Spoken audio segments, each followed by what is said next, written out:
एक बहुत common question हमसे पूछा जाता है कि फ़ोन कॉल रिकॉर्डिंग जो आजकल सॉफ्टवेयर के थ्रू किसी भी स्मार्टफोन से बात करते टाइम रिकॉर्ड कर ली जाती है conversation, whether that is admissible as piece of evidence in court of law.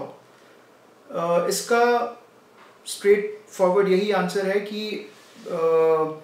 Any electronic evidence is treated in the same manner and phone call recording of a phone call comes under the same category. Indian evidence act की अगर बात करें तो section 65B deals with the electronic evidence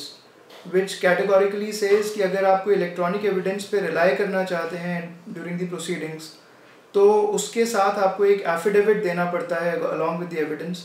और उस affidavit के अंदर आपको नरेट करने पड़ते हैं कुछ पॉइंट्स, जैसे कि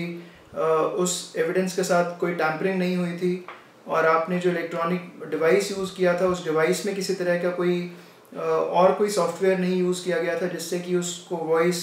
को किसी तरह से मॉड्यूलेट किया गया है या चेंज किया गया है या एविडेंस को किसी भी तरह से कुछ टैम्पर किया गया है। तो basically those are the tests which court also has to determine at the time of the trial of the matter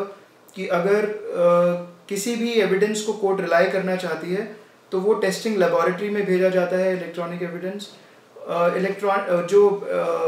FSL lab है, जो आपकी फॉरेंसिक लैब्स हैं, वो भी इसी बात को इंश्योर करती हैं कि जो पीस ऑफ एविडेंस है दैट शुड बी अनस्क्रिप्टेड, अनटैम्पर्ड, और उसके अंदर कोई ब्रेक नहीं होना चाहिए वॉइस में,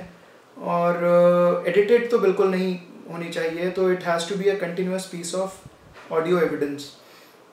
और अगर कोर्ट को ज़रा सा भी डाउट होता है उसकी वैलिडिटी को, या सपोजिंगली रिपोर्ट आती है फेवर या अगेंस्ट में, तो कोर्ट एक्सपर्ट को जिसने वो रिपोर्ट प्रिपेयर की थी कोर्ट में बुलाया जाता है, और उस विटनेस को, उस एग्जामिनर को या उस टेस्टिंग लेबॉरेटरी के जो ऑफिशियल हैं उनको कोर्ट में बुलाकर क्रॉस एग्जामिन किया जाता है, और ताकि उनकी बातों से ये पता लग सके कि whether the right sample was checked and it was checked in the right manner or not। तो कोई भी जो इलेक्ट्रॉनिक एविडेंस के रिस्पेक्ट में नॉर्मली जो रूल्स रहते हैं वो they are good even for the phone call recordings, और उसी के बेसिस पर आपको कोर्ट जो है कॉन्विक्ट या एक्विट कर सकता है। इसके अंदर जिस भी पार्टी ने रिकॉर्ड किया है they just have to ensure that the recording was done in the proper and legal manner. उसके बाद most likely the chances are that the report will be in your favour and case will be decided according to its value. Get expert legal advice with Lorado.com. Hit subscribe on our YouTube channel and click the bell icon to receive notifications.